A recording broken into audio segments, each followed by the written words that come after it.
Bonjour à tous, nous allons poursuivre notre cours sur le marché financier. On était au niveau de la bourse, la PRVM, nous avions vu c'est quoi une bourse, quels sont les titres qui sont échangés au niveau de la bourse, qu'est-ce qu'un indice boursier, quels sont les exemples d'indices boursiers à travers le monde, les plus populaires, comment on cote une action en fixing, en continu, nous l'avons vu. Nous avons vu quelques exemples aussi de marchés financiers dans le monde, le fonctionnement de la bourse. Aujourd'hui, nous allons voir donc les ordres de bourse et nous ferons focus aussi sur le cas de la BRVM en parlant un peu de l'historique de la BRVM, du fonctionnement, de sa gouvernance, des différents indices qui sont cotés au niveau de la BRVM et vous donner quelques disons, intermédiaires financiers si vous voulez faire des opérations de bourse. C'est parti.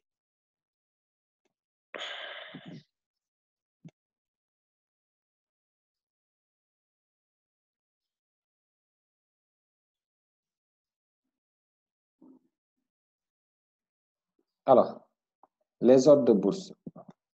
Alors, vous savez, si vous voulez investir en bourse, vous ne pouvez pas aller directement faire les transactions au niveau de la bourse. Il faut passer par un intermédiaire. Cet intermédiaire, ce sont des sociétés de gestion intermédiaire, donc on les appelle les SGI. Ce sont des sociétés qui sont spécialisées en matière de bourse. Et là-bas, vous allez donc rencontrer les traders et ce sont les traders qui vont faire, n'est-ce pas, les opérations à votre place, mais sous vos ordres. Alors, un ordre de bourse est déterminé donc par l'heure de passage, le sens, le titre objet de l'ordre, la quantité de titres objet de l'ordre, la durée de validité de l'ordre, le prix d'achat ou de vente souhaité. Alors, selon les deux derniers paramètres, n'est-ce pas, la durée de validité de l'ordre, le prix d'achat ou de vente souhaité, on peut catégoriser les ordres à ces deux niveaux. Donc, selon la durée, mais aussi selon le prix d'achat ou de vente souhaité. Alors, catégorisation selon la durée de validité. Nous avons les ordres valables jour. Ce sont des ordres qui sont retirés en fin de journée si ce n'est pas exécuté. Nous avons les ordres valables jusqu'au temps courant, jusqu'à lundi prochain, jusqu'au 12, je ne sais pas moi, août, jusqu'à la fin de la première quinzaine du mois d'août, etc., etc. Donc, valable jusqu'au temps courant. Vous précisez la période. Alors maintenant, si dans la période, l'ordre n'est pas exécuté, l'ordre aussi expire. Voilà en réalité la catégorisation selon la durée de validité de l'ordre. Donc, vous avez deux possibilités. Soit vous transmettez un ordre valable à la fin de la journée, valable jusqu'à la fin de la journée, soit vous transmettez un ordre valable jusqu'à une période donnée. Alors, les ordres selon la catégorisation du prix de vente et du prix d'achat. Nous avons donc plusieurs catégories types d'ordres ici que vous pouvez émettre. Nous avons l'ordre à court limité. Quand vous entendez ordre à court limité, cela veut dire quoi? Vous avez donné une limite à l'achat et une limite au niveau de la vente. Limite à l'achat, c'est un maximum. Maximum, c'est tel valeur. Vous ne pouvez pas dépasser telle valeur. Limite à la vente, c'est minimum. Minimum, je dois vendre à telle valeur. Exemple, ordre de vente de 100 ECOC. ECOC, c'est l'indice de Ecobank Côte d'Ivoire à 3200 francs CFA. Bon, ces cours-là, ce sont des cours qui sont actuels. Donc, quand vous regardez actuellement avec la pandémie surtout, vous regardez, vous verrez que ce sont des cours qui sont actuels. Ordre au prix du marché. Cet ordre ne précise pas le cours limite, mais doit être exécuté à la meilleure limite actuelle. Donc, c'est au trader de juger à la meilleure limite actuelle, il exécute l'ordre. Il est prioritaire sur les autres ordres et est automatiquement exécuté en général.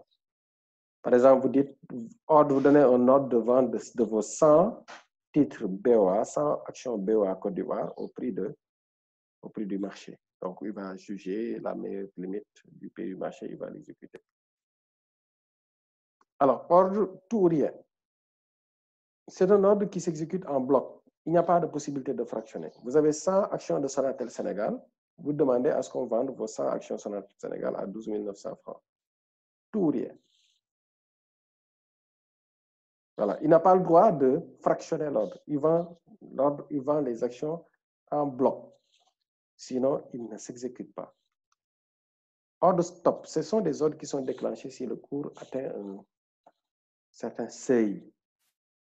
Alors, par exemple, vous donnez un ordre de vente des titres de SNT à 13 000 francs stop. Donc, minimum, dès lors que le cours dépasse 13 000, il exécute la vente de ces 100 SNT. SNT, je rappelle que c'est, disons, l'indice Sonatel, les actions de Sonatel Sénégal. Hein. Ordre lié. Ce sont des ordres, c'est un ordre double qui impose l'exécution d'un ordre que si l'autre a déjà été exécuté. Ce qu'on appelle les ordres liés. Vendez 100 actions de Sonatel, ensuite 50 actions de BERA, par exemple. Je vais vous préciser les prix. Hein. Ordre échelonné. Donc, attention, ici, hein, dans l'ordre lié, quand vous donnez un ordre lié, c'est le premier ordre qui est exécuté avant l'autre. Il n'a pas le droit d'exécuter le deuxième ordre avant le premier ordre. Faites attention.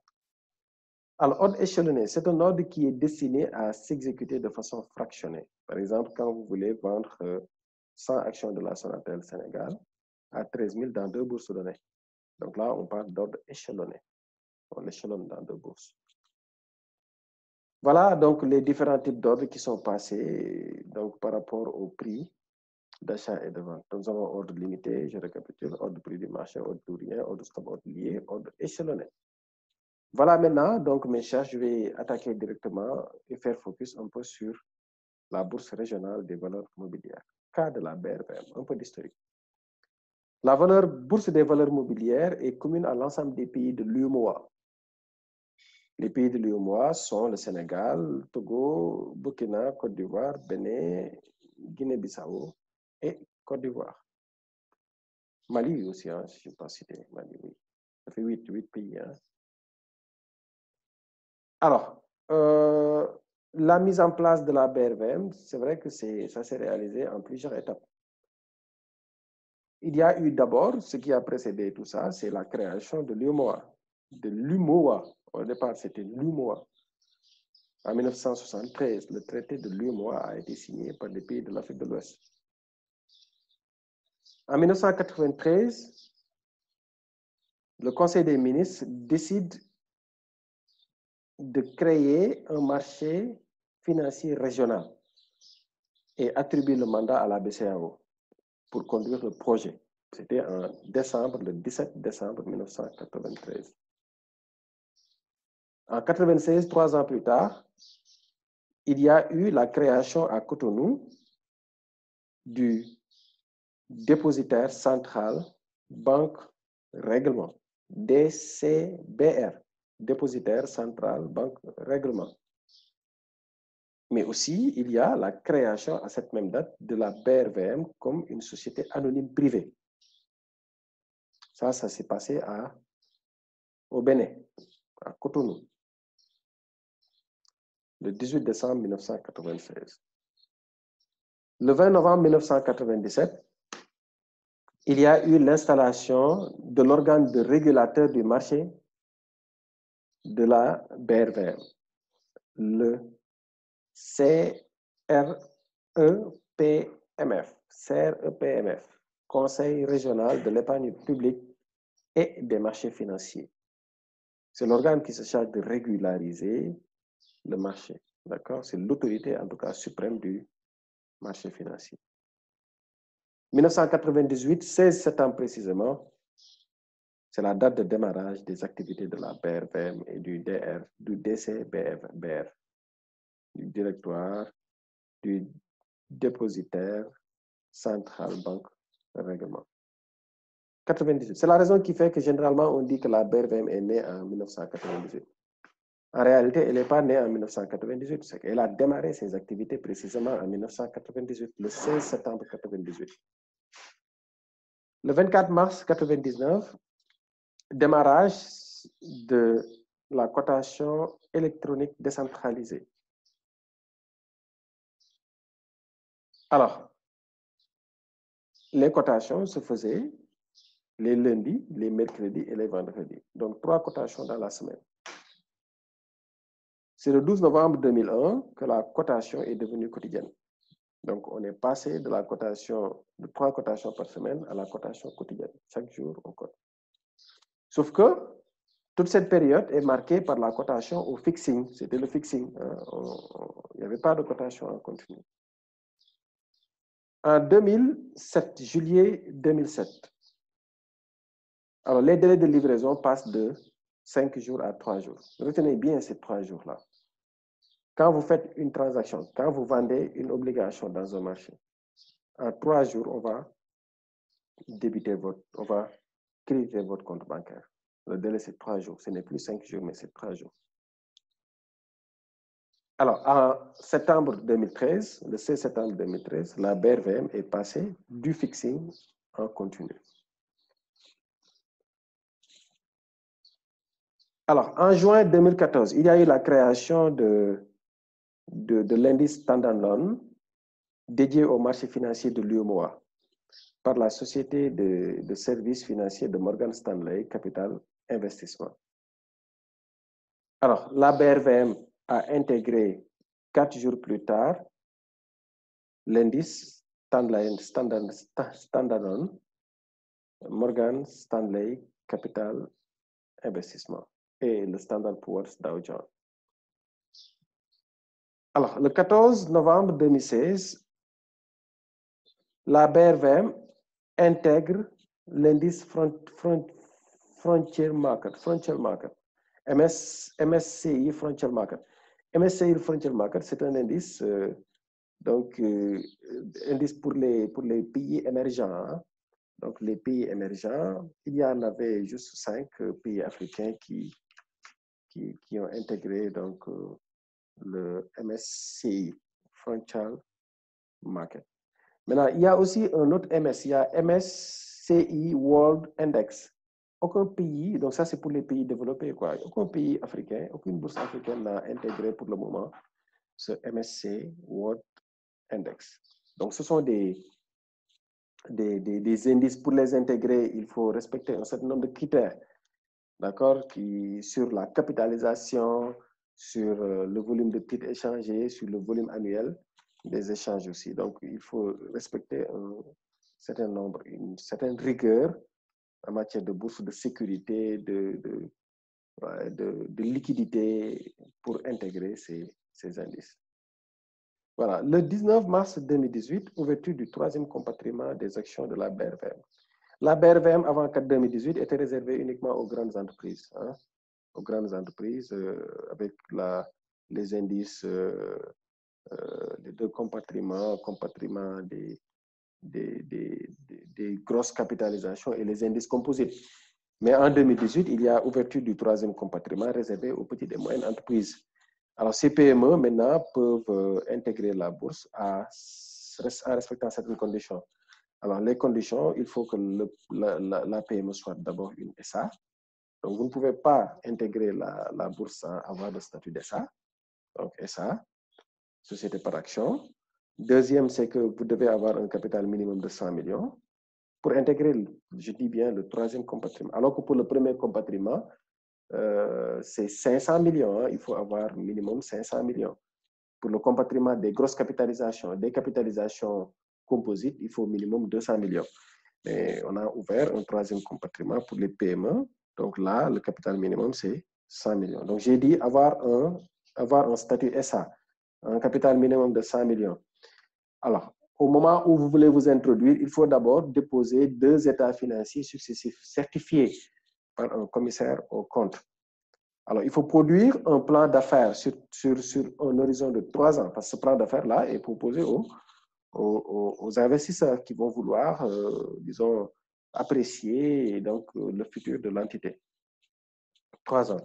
Alors, il faut diffuser ou s'engager à diffuser un flottant représentant 10% minimum 10% du capital social. Maintenant, décomposé, bon, qui sera considéré 500 000 titres. Donc, le flottant doit représenter 500 000 titres. Voilà. Il faut avoir aussi la signature d'un contrat avec ce qu'on appelle le listing sponsor.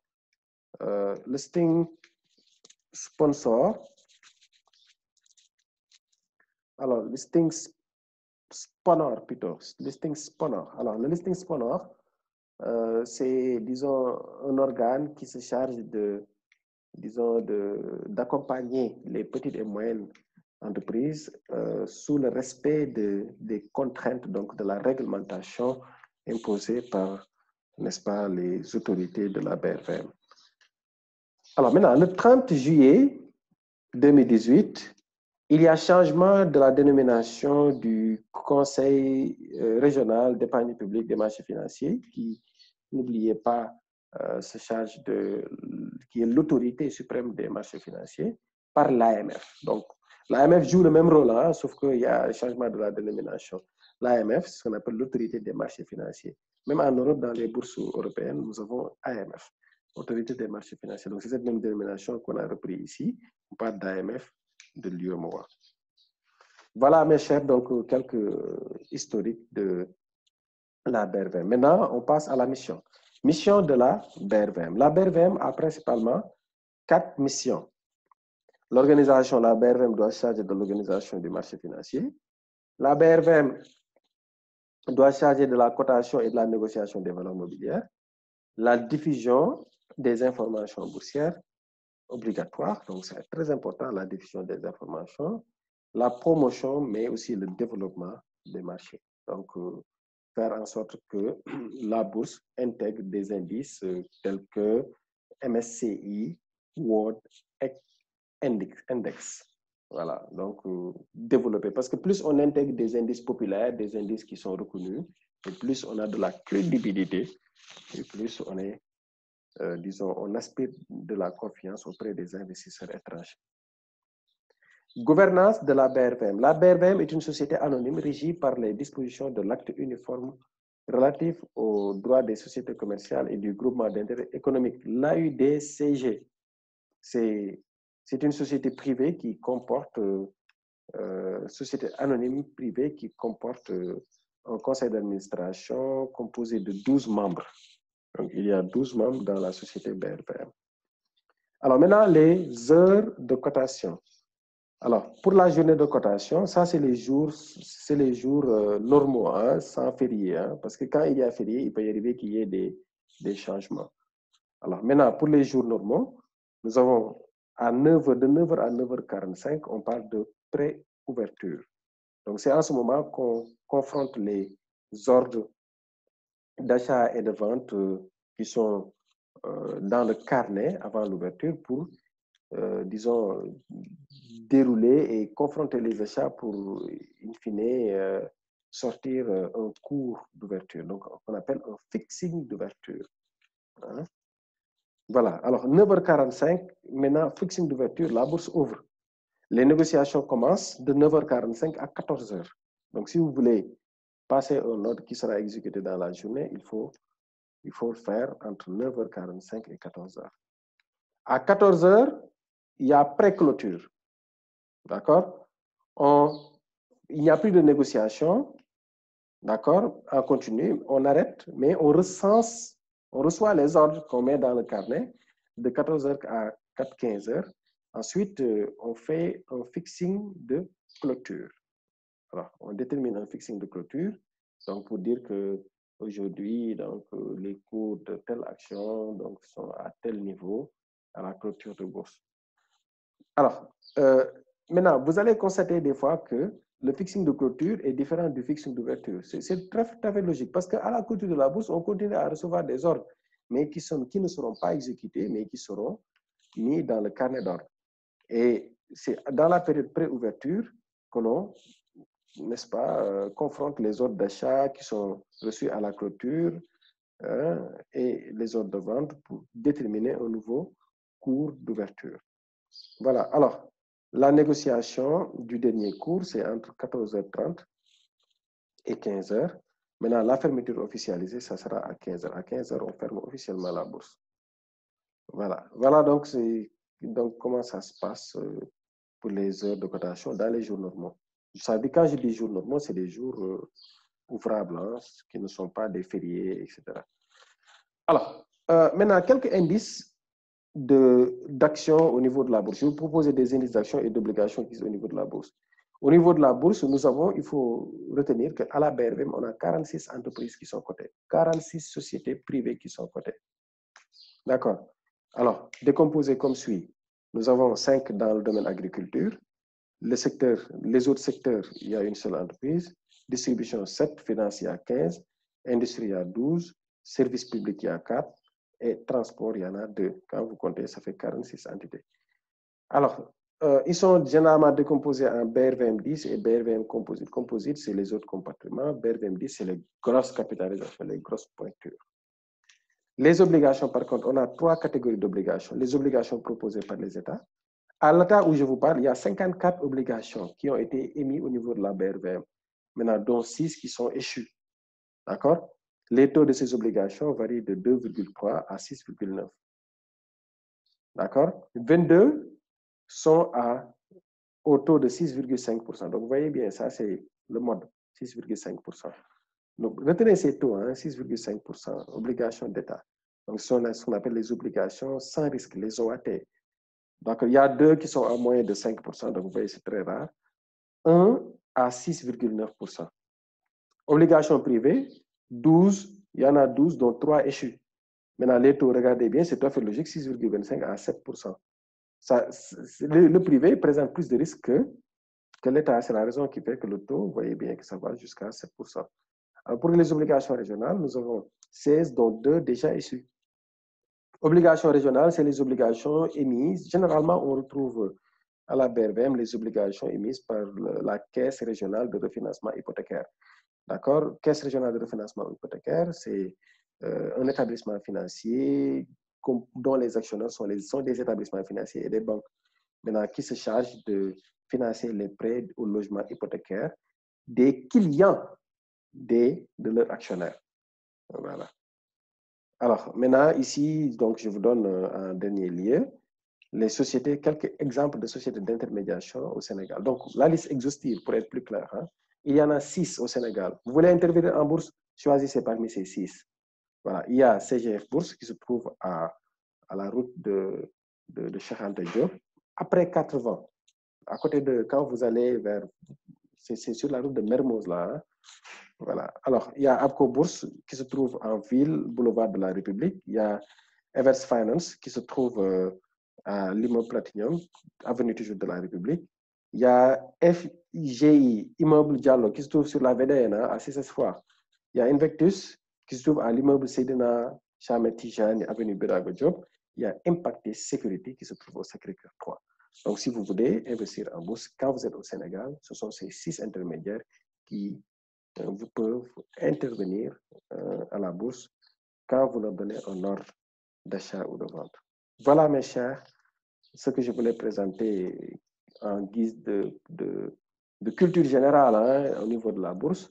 Maintenant, la prochaine séance portera sur le marché des actions ou le marché des obligations. Je ne me suis pas encore décidé, mais on verra plus tard. Merci de votre aimable attention.